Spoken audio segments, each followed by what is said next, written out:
नमस्कार साथियों अगर आप कोई भी प्रॉपर्टी की रजिस्ट्री करवाने जा रहे हैं या आप जूनियर एडवोकेट हैं तो कुछ चीज़ों का आप ध्यान रखें जिससे किसी भी क्लाइंट के साथ आपके क्लाइंट के साथ है धोखाधड़ी ना हो पाए किसी भी प्रॉपर्टी से रिलेटेड। ठीक है, और अगर आप स्वयं खरीद रहे हैं प्रॉपर्टी तो भी ये वीडियो काफ़ी इंपॉर्टेंट है।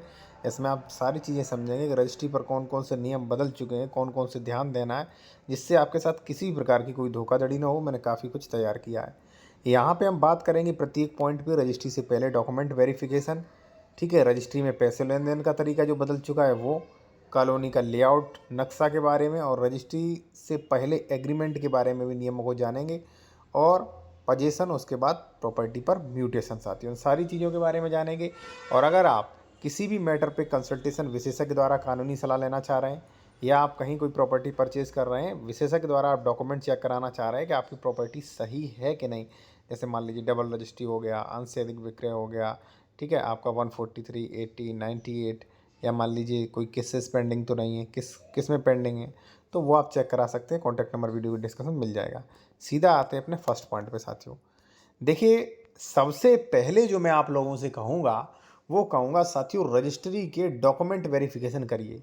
देखिए, प्रॉपर्टी डीलर हर संभव आपको अपना प्लॉट बेचना चाह रहे हैं। ठीक है, और अक्सर होता क्या, जैसे मान लीजिए आप प्लॉट खरीद रहे हो, आप डॉक्यूमेंट्स लेके गए उसी तहसील में, तो देखिए तहसील के एडवोकेट, जहाँ भी वो रजिस्ट्री करने वाले एडवोकेट या जो भी राइटर हैं, डीड राइटर, वो प्रॉपर्टी डीलर को भली भांति जानते हैं। क्योंकि प्रॉपर्टी डीलर जब प्लॉटिंग करेंगे तो उन्हें रजिस्ट्रियाँ मिलेंगी, तभी उनको काम मिलेगा। तो मैं कहूँगा उनसे तो चेक करवाना इतना उचित नहीं, किसी दूसरे अपने विश्वास पात्र एडवोकेट से चेक करवाएं। ठीक है, अगर कोई नहीं मिल रहा तो आप हमसे भी चेक करवा सकते हैं। कॉन्टैक्ट नंबर वीडियो के डिस्क्रिप्शन में मिल जाएगा। मैं इसलिए नहीं कह रहा हूँ मुझसे करवाओ, मैं कह रहा हूँ आप उनसे मत करवाइए। देखिए, मेरे पास कई मैटर आ रहे हैं कि सर हमने चेक करवाया था, उन्होंने गलत बता दिया। तो आप पहले ही उन चीज़ों को सुनिश्चित कर लें, ठीक है ना, क्योंकि आप हो सकता है दूसरी जगह के हों, लेकिन वो तो वहीं उन्होंने रोज़ प्रॉपर्टी डीलिंग करना है। अगर वो रजिस्ट्री नहीं लिखेंगे प्रॉपर्टी डीलर कर से, उन रजिस्ट्री मतलब करवाएगा नहीं वहाँ पे, तो दिक्कत होगी। तो डॉक्यूमेंट वेरिफिकेशन ये मैं अपने मन से नहीं कह रहा हूँ। प्रॉपर्टी ट्रांसफर एक्ट सेक्शन 603 वो कहते हैं कि भाई जांच पड़ताल आपको करना है। अब देखिए यहाँ पे लिखा है कि अचल से संपत्ति से संबंधित क्रेता द्वारा उपरोक्त सावधानियां स्वयं अपनाया जाना आवश्यक है।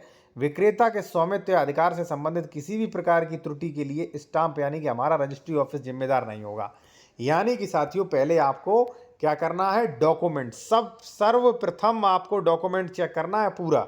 ठीक है, मैंने यहाँ पे कुछ बताया भी है क्या क्या डॉक्यूमेंट चेक करें। जमीन SC ST की तो नहीं, खतौनी की श्रेणी नंबर, ठीक है, जमीन संक्रमणी है क्या, संक्रमणी, विक्रेता का सही नाम, पिता का नाम, खतौनी पर नाम कैसे आया, ठीक है, रजिस्ट्री चेन, कुल अंश कितना है जमीन में, कितना इन्होंने बेचा, कितनी जमीन बाकी है, ठीक है, कैसे ट्रांसफ़र हुई थी ये ज़मीन, ठीक है, डीड या मान लीजिए वसीयत जो भी है वो आप देखें।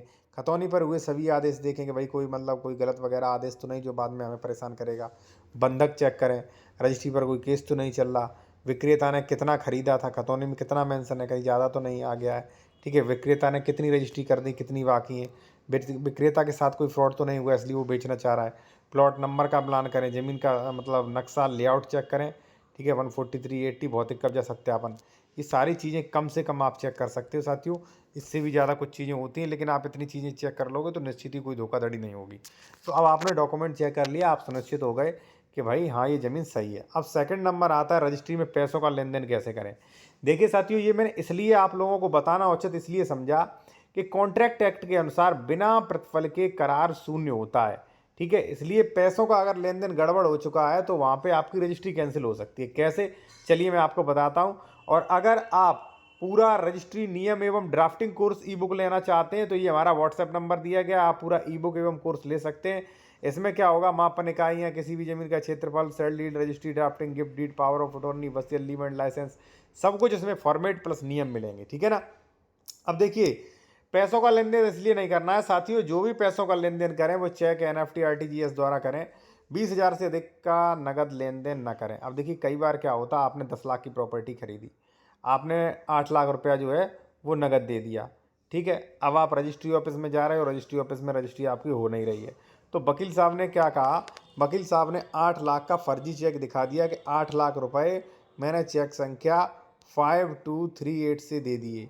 ठीक है, आपने ये दिखा दिया कि हमें 8 लाख रुपए दे दिए, लेकिन अगर रजिस्ट्री हो जाती है, इसके बाद मैं चला जाता हूँ दाखिल खारिज पे ऑब्जेक्शन लगा देता हूँ, साहब पैसे नहीं मिले, और रजिस्ट्री कैंसिल भी करवा सकता हूँ, क्योंकि जब आप इस 8 लाख की लेन देन की जांच होगी तो पता चलेगा 5238 ट्रांजैक्शन हुआ ही नहीं, आप फंस जाओगे, रजिस्ट्री 100% कैंसिल हो जाएगी। तो ऐसे अगर मान लीजिए एडवोकेट कर रहे हैं तो इन्हीं चीज़ों से सावधान रहें, वही मैं आपको बता रहा हूँ। तो पैसों का लेन देन तरीका ये है। और दूसरी बात मैं कहूँगा, जो भी सर्किल रेट है आपका, उससे ज़्यादा कम न देने की कोशिश करें, वो आपके लिए बेहतर रहेगा। और जो भी साथियों आप कॉलोनी खरीद रहे हैं, कॉलोनी का जो भी मतलब कॉलोनी में प्लॉट खरीद रहे हैं आप, तो उसका लेआउट भी चेक करें कि उसका नक्शा क्या कह रहा है, ठीक है। कहीं ऐसा तो नहीं, कई बार ऐसा देखा जाता है, मान लीजिए ये गांव का नक्शा है, ठीक है, ये यहाँ पे कोई सड़क है, ठीक है, ये गाटा संख्या 73 है, ये गाटा संख्या 74 है यहाँ पे, ठीक है। अब हुआ क्या, 73 आपको दिखाया कि इसमें देंगे, करा दी रजिस्ट्री 74 में, बाद में आपको पता चलता है भाई ये 74 तो रोड के पीछे है। तो यहाँ पे पूरा पैसा वेस्ट होने की संभावना है। इसलिए मैं कहूँगा कि जो भी कॉलोनी है उसका लेआउट चेक करें, कृषि ज़मीन है तो राजस्व नक्शा चेक करें, ठीक है, बिना नक्शा चेक करें तो खरीदें नहीं। ये सारी चीज़ें अभी आपको नॉर्मल लग रही हों हमारे द्वारा, लेकिन जो लोग फंसते हैं उन्हें रात में नींद नहीं आती है, इतनी टेंशन हो जाती है, ठीक है ना। रजिस्ट्री से पहले एग्रीमेंट, देखिए साथियों, कई बार ये होता है कि प्रॉपर्टी डीलर अपनी मनमानी करने लगते हैं कि हम नहीं रजिस्ट्री कराएंगे या आज का कल करते हैं, ऐसे कई मैटर जो है वो सामने आते हैं विक्रेता के। तो आप रजिस्ट्री से पहले एग्रीमेंट करा सकते हैं। एग्रीमेंट में कोई ज़्यादा खास फीस नहीं है, नॉर्मल फीस है, ठीक है ना, और जिससे आपकी रजिस्ट्री जो है काफ़ी मजबूत रहेगी। और अगर मान लीजिए एग्रीमेंट के बाद विक्रेता ये कहता है कि हम नहीं ज़मीन बेचेंगे या कोई भी ऐसी दिक्कत दे रहा है, तो ऐसी कंडीशन में साथियों आप जो है वो एग्रीमेंट को जो है वहाँ से आप कोर्ट से रजिस्ट्री में कन्वर्ट करा सकते हैं। 7 नंबर पे देखेंगे, ये हमारा कोर्स जो है ई ड्राफ्टिंग बुक है जो, उसमें दिया गया है 7 नंबर पे सेल एग्रीमेंट विक्रय नियम, ठीक है। तो जिन लोगों ने लिया है वो 7 नंबर देखें, ठीक है। अब साथियों दाखिल खारिज और कब्जा, देखिए रजिस्ट्री के बाद ही आप मालिक बन जाते हैं। प्रॉपर्टी ट्रांसफ़र एक्ट 54 कहता है साथियों, ठीक है। आप पोजीशन ले लीजिए, पोजीशन के बाद जो है आप तुरंत दाखिल खारिज कराएं बिना किसी देरी के। अगर दाखिल खारिज में कोई दिक्कत होती है तो ये बहुत अच्छी बात नहीं है, आपकी प्रॉपर्टी के लिए बहुत नुकसानदेयक है, ठीक है, अगर म्यूटेशन नहीं होता है तो इन चीज़ों सभी का साथियों जो है आप लोग ध्यान रखना है आपको। और अगर आप कोई भी कानूनी सलाह लेना चाह रहे हैं, डॉक्यूमेंट चेक कराना चाह रहे हैं, तो हमारा कॉन्टैक्ट नंबर वीडियो के डिस्क्रिप्शन में मेंशन किया गया है, ठीक है। तो बस यही है नए नियम, अपडेट्स यही हैं कि भाई आपको सावधानी रखना है, क्योंकि अब जो है काफ़ी ज़्यादा अधिक मात्रा में जो है वो धोखाधड़ी होने लगी है।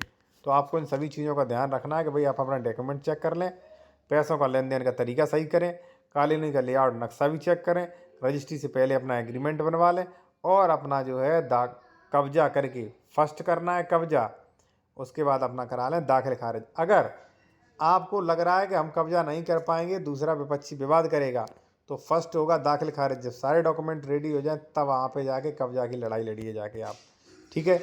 ये वकालत की ट्रिक है, ठीक है। और आप भी ये सीखना चाहते हैं तो आप ये रजिस्ट्री ड्राफ्टिंग ई कोर्स ले सकते हैं साथियों। धन्यवाद।